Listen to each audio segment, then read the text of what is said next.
Boa noite, meus amigos. Então, vamos continuar o nosso estudo desse capítulo tão importante, falando sobre o papel da educação na reencarnação do espírito no momento da sua infância, a relação entre pais e filhos, que é algo então tão valioso, tão importante da gente refletir. Nós vimos, no começo do nosso estudo da aula anterior, o Rossandro Klinger, que é psicólogo, falando dessa importância, de como os pais precisam entender esse papel e essa responsabilidade na educação de seus filhos, que não é só uma questão de impor autoridade, como nos modelos antigos das famílias que a gente conhecia, das gerações anteriores, mas que as famílias foram passando por grandes transformações, as relações sociais e familiares também, e hoje, então, os pais precisam entender que eles têm que atuar na educação de seus filhos, colocar limites de forma saudável, que não significa gerar traumas nos seus filhos, nas suas crianças, mas que a educação é o caminho, então, para a gente conseguir essa transformação no comportamento dos nossos filhos, na formação de novos valores que eles e todos nós precisamos na sociedade. Ele faz uma abordagem interessante, agora dando continuidade mais na avaliação dos aspectos espirituais, na visão espírita desse processo da educação e da relação de pais e filhos. Ele faz um destaque interessante sobre as crianças índigos e cristais. Esse é um tema que apareceu há um tempo atrás com bastante destaque, até no próprio movimento espírita. O Divaldo Pereira Franco, que é um médium super conhecido, um super estudioso da doutrina espírita, fez algumas palestras, tem até um livro em que se faz comentários a respeito desse tema, porque a gente sabe, através das informações espirituais, de que a gente tem recebido no planeta Terra uma nova geração. Essa geração de espíritos que estão reencarnando aqui nesse momento de transição planetária são espíritos que têm uma capacidade de aprender as coisas mais rapidamente, eles têm, quem sabe, aí, modificações sutis a nível de perispírito que os tornam mais facilmente educáveis, vamos dizer assim, mas eles têm os seus desafios. Então o Rossandro, ele faz também ele não entra nessa discussão, como eu já vi outros autores discutirem, de que crianças índigos e cristais, são crianças que trazem essa propensão a uma evolução mais rápida, mas eles têm os seus desafios, eles não estão prontos. A gente não pode dizer assim, então meu filho é uma criança índigo, é da geração das crianças índigo e cristal, então que maravilha, ele é evoluído espiritualmente, ele não precisa que eu faça muita coisa para a sua evolução, ele já é mais evoluído que eu, que sou pai dele. Tá? Então, muito cuidado, porque a infância característica aqui no planeta Terra é, como a gente vai ver agora, essa fase de absorção de novos conhecimentos por parte do espírito e de oportunidade, uma janela de oportunidades para ele refazer aquilo que precisa ser refeito e reaprendido. Então, ninguém está pronto. As crianças não nascem prontas, mesmo pertencendo supostamente a essas novas gerações, tá? Vou relembrar também com vocês as informações que a gente tem nas obras espíritas, especialmente aí informações fornecidas pelo espírito Manuel Filomeno de Miranda, no livro Transição Planetária e Amanhecer de uma Nova Era, onde ele fala sobre esse processo da transição do planeta Terra para mundo de regeneração. Ele diz que nós estamos recebendo espíritos vindos de outros sistemas planetários, especialmente da estrela Alcíone, mundos que orbitam, como o planeta Terra gira em torno do Sol, outros mundos giram em torno desse sistema de estrelas chamados Alcíone, e que têm vínculos com o planeta Terra e que, portanto, estão reencarnando aqui para colaborar nesse momento de transição planetária. Então a gente tem essa informação, sim, que desde o ano 2000 esporadicamente antes, mas a partir do ano 2000 isso vem acontecendo com mais frequência. Então é uma geração que está já despontando com os jovens adultos aqui, vocês percebem, né? A partir do ano 2000 eles estão reencarnando, nós estamos em 2022, esses espíritos já passaram dos 20 anos, estão provavelmente já realizando suas primeiras contribuições efetivas aqui no planeta, não apenas intelectualmente, mas na forma de se posicionar e de colaborar com o movimento de transição. Interessante da gente lembrar de tudo isso também, não é? Ele faz um apontamento super importante em relação aos pais espíritas que têm filhos e que não os levam para as reuniões de evangelização espírita infanto-juvenil, da evangelização espírita. E esse é um tema bem delicado, né? Porque muitos pais, às vezes, por conta dessa visão, eu não posso forçar meu filho a fazer as coisas porque isso vai traumatizar, não posso forçar ele a ir ao centro e assistir às aulas da evangelização espírita. Mas o Rossandro fala muito bem, ele diz assim, olha, mas quando os nossos filhos são muito pequenos, nós como pais temos que fazer escolhas por eles. A gente não vai deixar eles escolherem qual escola eles vão estudar. Nós vamos fazer essa escolha por eles. A gente não vai deixar que eles escolham assim, olha, eu não quero tomar banho durante uma semana, eu não vou tomar banho. Não, a gente vai falar, não, você vai tomar banho. E a gente, vamos dizer, impõe ou coloca esse limite, essa questão dentro das nossas relações. Então, se a criança não tem ainda a maturidade para fazer as escolhas dela em determinados aspectos, os pais vão fazer, porque cabe a eles, é esse o seu papel, e uma dessas escolhas pode ser os filhos acompanharem os pais até o centro espírita e irem para as salas de evangelização espírita.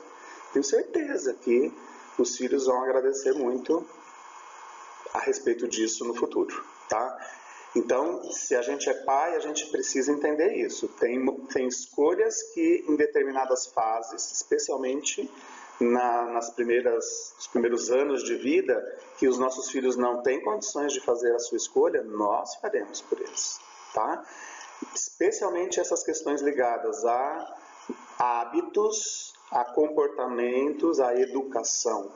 Então, a gente não pode deixar que uma criança de 6, 7 anos ou até mais escolha a respeito de algumas coisas ainda. Nós, como pais, aqui devemos fazer essa escolha. E a história de ir ou não para a evangelização é uma delas, tá?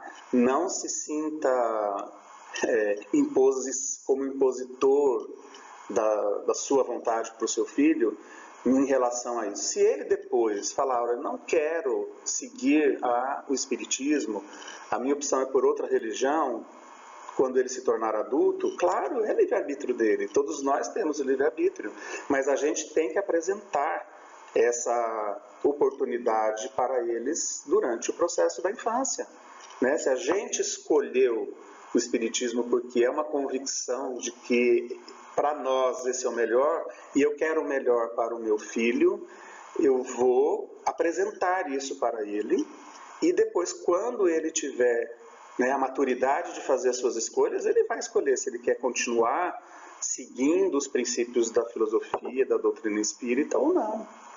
Como tudo na vida vai ser assim. A gente apresenta aquilo que a gente considera o melhor, tem muita coisa que você respeita, muita coisa que você decide junto. Algumas questões podem ser decididas juntas, outras a gente deve colocar realmente como um princípio a ser obedecido, tá bom? Esse retorno da vida do espírito, que estava no mundo espiritual, ao plano material, foi muito bem estudado por Allan Kardec no Livro dos Espíritos.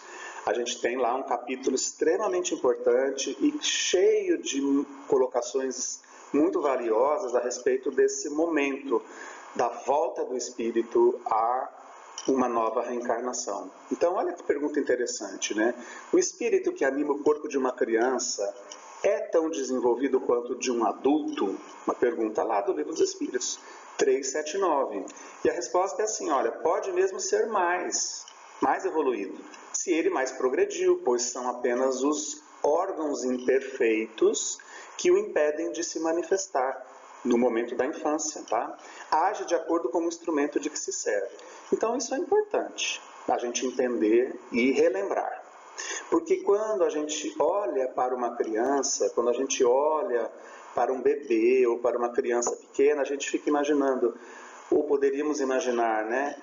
Que espírito é esse que voltou para a reencarnação? Quem é esse espírito? Especialmente se ele está aí no seu lar, se ele está no seu meio, né? Se ele é seu filho, né? Será que é um espírito? A gente sabe que ninguém reencarna num meio que não tem a ver com a sua história, com a sua vida pregressa, com as suas reencarnações anteriores. Então, muito provavelmente, aquele espírito que volta e reencarna no meio do seu lar, como filho seu, é alguém com quem você muito provavelmente já conviveu. Os laços podem ser de super amizade, de super simpatia, ou podem ser laços que vão gerar a necessidade ali de um confronto e de uma reestruturação dessa relação. A gente sabe perfeitamente disso também. Então, mas difícil a gente conseguir avaliar o grau evolutivo daquele espírito que está retornando. Ele pode ser um espírito que está no mesmo ponto evolutivo que eu, ele pode estar mais, ele já progrediu em alguns aspectos mais do que eu, que sou pai dele, ou um pouco menos e precisa um pouco mais também da minha ajuda, mas a gente não tem condições de avaliar isso, né? Quando a gente está diante ali do bebê. Por isso que tem um autor, né, que eu gosto muito, foi um grande estudioso do Espiritismo aqui no Brasil, tradutor das obras de Allan Kardec, ele é o José Herculano Pires, como a gente conhece. Ele foi um grande estudioso, filósofo, tem obras muito interessantes, e ele então apresentou isso, né, ele denominou assim, olha, que a gente quando olha para um bebê, a gente tem a pura impressão de que a inocência na nossa frente, de que aquele espírito, aquela alma é pura e inocente, e não é. Então ele lançou essa teoria, a teoria aparencial da inocência, e que a gente vai ver que os próprios espíritos nos explicaram a respeito disso, do porquê que a gente olha para um bebê, como essa foto que eu estou mostrando aí para vocês, e a gente olha e a gente se encanta, e a gente se derrete, e a gente quer abraçar, estar junto e tudo mais, né? Lógico, cuidar, proteger, mas a gente olha e tem a impressão de que ali, naquela aparência tão angelical, né, está uma alma totalmente inocente. E a gente sabe que não é assim, mas isso tem um motivo, como a gente vai ver aqui. Né, quando, nesse mesmo capítulo do Livro dos Espíritos, Kardec perguntou assim, qual é para o espírito a utilidade de passar pela infância? Por que quando a gente reencarna, a gente já não reencarna e retoma todas as nossas condições de intelectualidade, de raciocínio, como um espírito adulto já? Por que tem que passar pela infância? Nossa, todos esses anos, até retomar na adolescência, como a gente vai ver também rapidinho aqui, todas as capacidades, então, como espírito imortal, que já teve várias vidas, e ter a possibilidade de atuar muito mais, então, intensamente aqui nesse mundo. Por que precisa passar por essa fase da infância? Olha a resposta. Encarnando-se com o fim de se aperfeiçoar, o espírito é mais acessível durante esse tempo às impressões que recebe e que podem ajudar o seu adiantamento, para o qual devem contribuir os que estão encarregados da sua educação. Então, de novo, os espíritos falam, na fase da infância, naqueles primeiros anos da infância, o espírito que ainda não retomou todo o seu potencial, né, toda a sua capacidade de agir e decidir, escolher no mundo, como vai ter depois, a partir da adolescência para frente. Então, nessa fase, ele está mais suscetível de receber influências e boas influências, principalmente no processo educativo com os pais. o exemplo dos pais, o aprendizado moral que se faz durante a educação nessa fase, e que isso é responsabilidade daqueles que estão encarregados pela educação, que a gente sabe, são os pais. Né? Então, super interessante. Me lembro também de um relato que está lá na Revista Espírita, quando Kardec perguntou a respeito da encarnação em mundos superiores. Então ele estava interrogando um espírito que habitava Júpiter, que habitou Júpiter, que é o planeta mais evoluído do nosso sistema solar. A gente tem informações espirituais disso. Então lá em Júpiter ele perguntou: e como que é a infância aí? Ele fala assim: não, a gente reencarna e rapidamente retoma a condição de espírito adulto.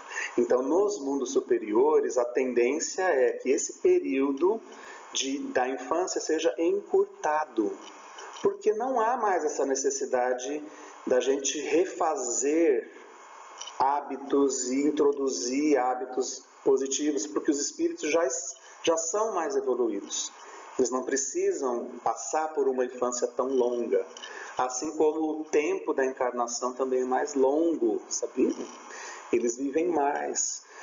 Então, engraçado, né? Essa é uma informação que às vezes contradiz. A gente fala: mas eles deviam ficar mais tempo no mundo espiritual, se o planeta é mais evoluído. Então, mas um planeta mais evoluído, materialmente as condições de vida vão ser mais evoluídas.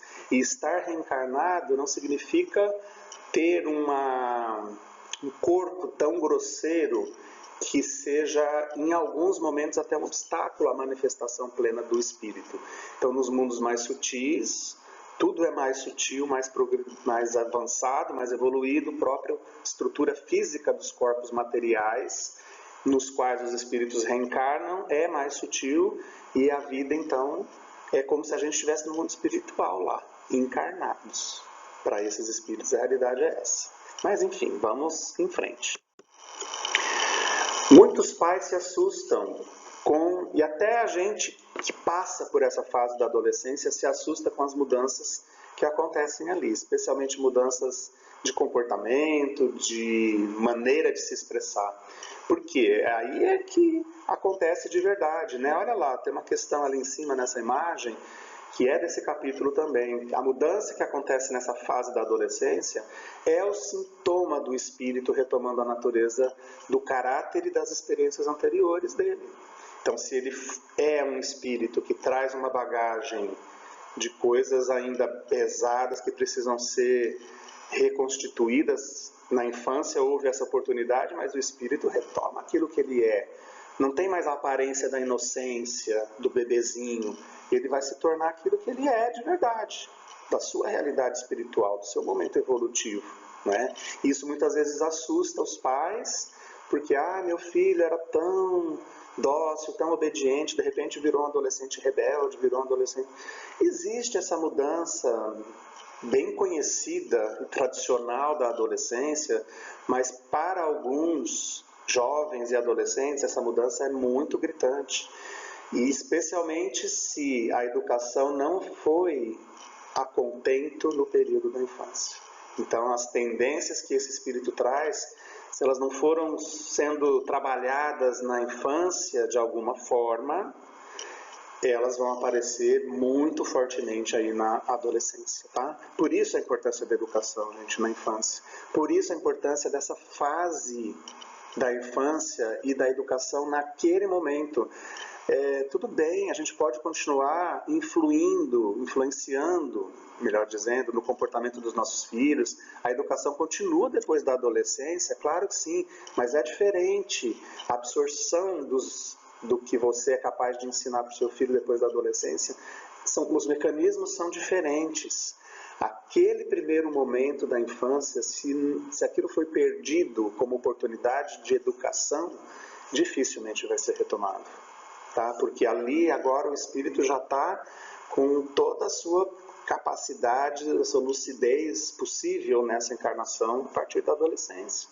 O que foi conseguido introduzir ali para torná-lo mais dócil, para torná-lo mais equilibrado, moralmente mais saudável, eticamente um ser humano melhor, Foi feito. O que foi feito na infância foi feito. Depois a gente pode refazer algumas coisas e continuar o caminho, mas vai ser diferente. Aquela janela biológica e psicológica e espiritual do momento da infância na encarnação passou. Já não tem como retomar. Então, de novo, só para a gente reforçar tudo isso, a delicadeza da idade infantil os torna brandos, né? As crianças, os espíritos, acessíveis aos conselhos da experiência e dos que devam fazê-los progredir. Nessa fase é que se pode reformar os caracteres e reprimir os maus pendores. Perfeito. Os espíritos foram absolutamente claros a respeito da importância da educação na infância e a responsabilidade dos pais. Por isso que a gente está recordando isso aqui. Eu só queria então aproveitar esse tema para a gente lembrar ou trazer aqui a nossa reflexão de forma rápida algumas informações da neurociência a respeito dessa fase em que a gente passa pela infância, nossos filhos passam pela infância, essa fase em que o espírito reencarna e passa por esse momento. O que a gente sabe hoje? Que o cérebro ele vai se formando e crescendo e amadurecendo, como todas as estruturas do nosso corpo, mas o cérebro tem uma velocidade de maturação mais lenta do que as outras estruturas do nosso corpo. Então, o coração, ele nasce junto do bebezinho formado. Ele vai crescer proporcionalmente com o crescimento do corpo físico, mas a sua estrutura anatômica e funcional está perfeitamente formada. O cérebro não. Então, o cérebro de um bebê até 9 meses, dá uma olhadinha nessa imagem, ele pesa 400 gramas, o de criança até 4 anos, 1.200 gramas, né, 1,2 kg, na idade adulta, 1,4 kg, em média.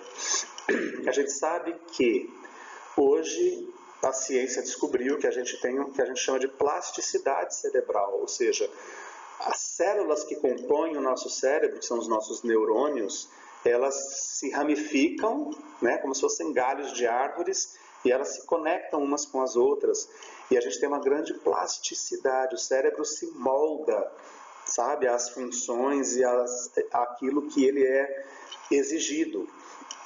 Então eu diria que também a gente poderia ter, né, uma plasticidade moral. Então, assim como o cérebro ele se modifica ligeiramente conforme as experiências e aquilo que a gente submete ele a fazer, o espírito também tem essa plasticidade moral. Ele também vai se submeter às influências e à educação a qual ele vai ser submetido na infância. Essa é uma imagem interessante porque a gente vê aqui, através de cores que esse gráfico nos apresenta, o volume de massa cinzenta com o passar do tempo. Então, quando a gente é uma criança de 5 anos, a gente tem muitas áreas que estão representadas em vermelho, amarelo, nesse gráfico, que são áreas de baixo volume de massa cinzenta, de baixo volume ainda de células, de conexões nervosas dos nossos neurônios. À medida em que a gente vai avançando com a idade, o cérebro vai amadurecendo, vamos dizer assim, né? E a gente vai tendo ali cada vez menos dessas áreas, ou seja, o volume de massa cinzenta vai aumentando, o cérebro amadurece. Isso quer dizer o quê? Que o cérebro, à medida que ele vai amadurecendo com a idade, ele se torna um instrumento mais perfeito para a atuação do espírito. Porque lá com 5 anos, quando a gente tem pouca massa cinzenta ainda em relação à idade adulta, o espírito não encontra esse cérebro pronto para a atuação plena que o espírito poderia realizar ali. Então, vejam como é importante a gente conhecer essas informações, porque, obviamente, com 20 anos, não é o cérebro mais maduro que gera qualidades ao espírito. Então, com 20 anos, meu cérebro está mais maduro, meu cérebro é capaz de gerar, de proporcionar uma vida moral, uma escolha moral melhor para o espírito. Não. É o espírito que escolhe, é o espírito que pensa, que sente, que faz a sua vida. Mas o cérebro é um instrumento que permite essa manifestação.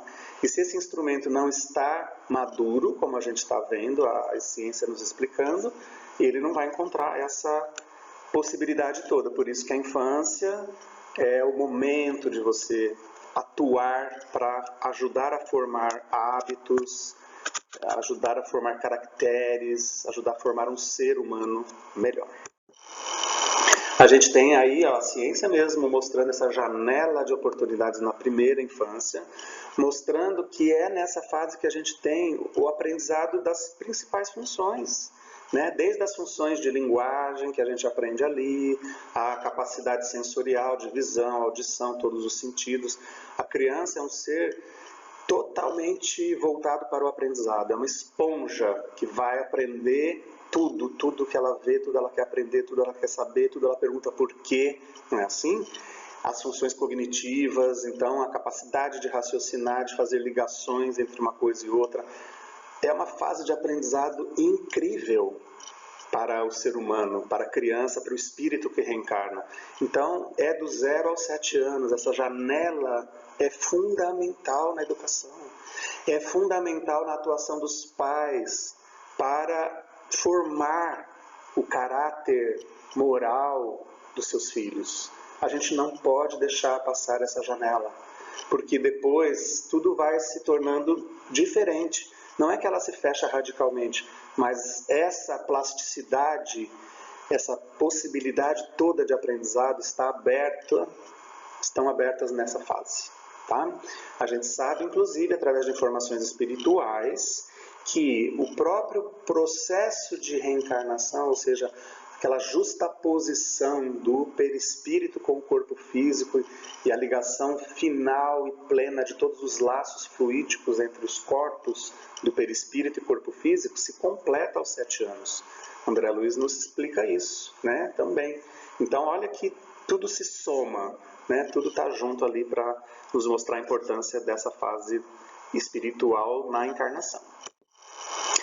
Aqui rapidamente, né, a gente tem, ali está mostrando as células, os neurônios que vão formando conexões uns com os outros, essa rede neural que compõe o nosso cérebro. Isso tudo é assim, quando um neurônio se conecta com o outro, aqui passa uma informação, aqui passa uma mensagem. Se eu repito essa informação várias vezes, essa conexão, essa sinapse se fortalece.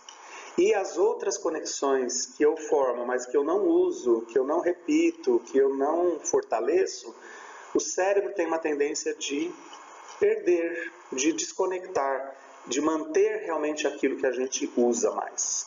Por isso que a gente tem, olha, até a neurociência nos explica isso, né? As chamadas podas neurais. Então, acompanhe esse gráfico lá em cima, né? Desde as semanas de gestação do parto, do recém-nascido, olha, com 6 meses, como as redes neurais, as conexões estão super intensas. Com 2 anos, super intensas, porque o bebê está aprendendo, o cérebro formando novas conexões o tempo todo. Mas ali, por volta dos 4, 6 anos, tem uma poda sináptica fisiológica. Faz parte do desenvolvimento do cérebro da criança. As conexões que não estão sendo utilizadas, ou muito pouco utilizadas, são podadas.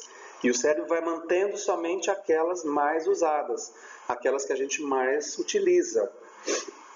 Então, de novo, a importância da gente ter e proporcionar geração de hábitos saudáveis para os nossos filhos. Porque os hábitos se constroem assim.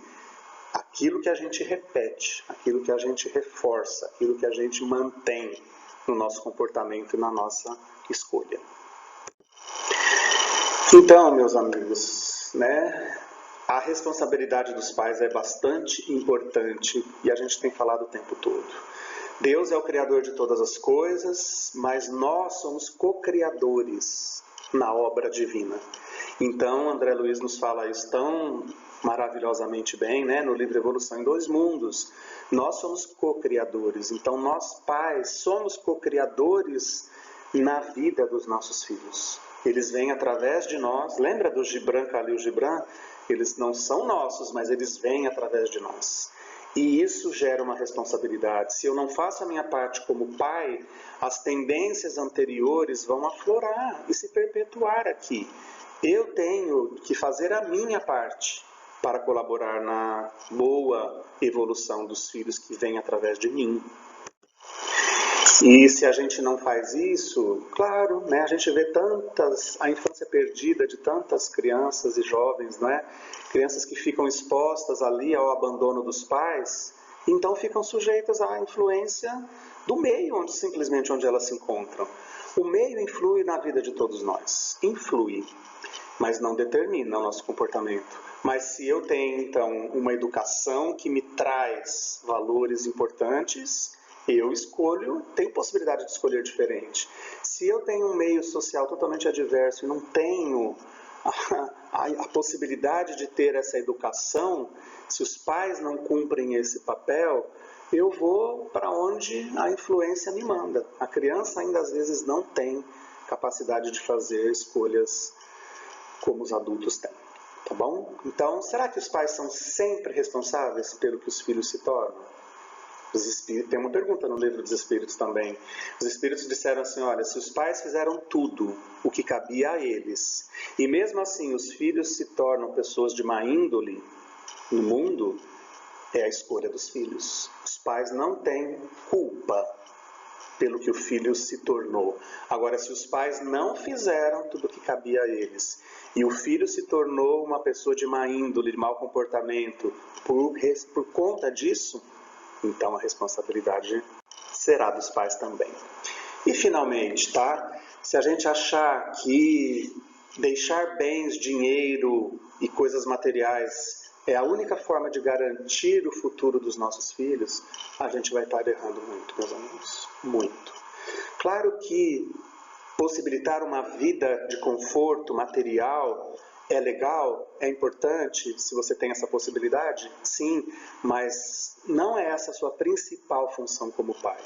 A gente precisa garantir a relação, né? A responsabilidade dos pais em proporcionar uma oportunidade de aprendizado e progresso moral e espiritual aqui para os filhos que a gente recebe. Então, muitas vezes os pais se preocupam extremamente em prover coisas materiais, que não falte nada, promover o melhor, bens, roupas, educação, tudo isso é importante, né? Mas não é isso mais importante, não é isso que os nossos filhos mais precisam de nós. Eles precisam, como a gente já viu, do nosso amor, da nossa atenção, do nosso interesse por eles, deles se sentirem acolhidos, aceitos e amados aqui.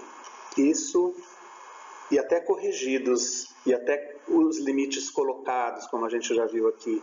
Tudo isso, se for feito de forma adequada, é uma forma de demonstrar o seu amor. É isso que eles mais precisam.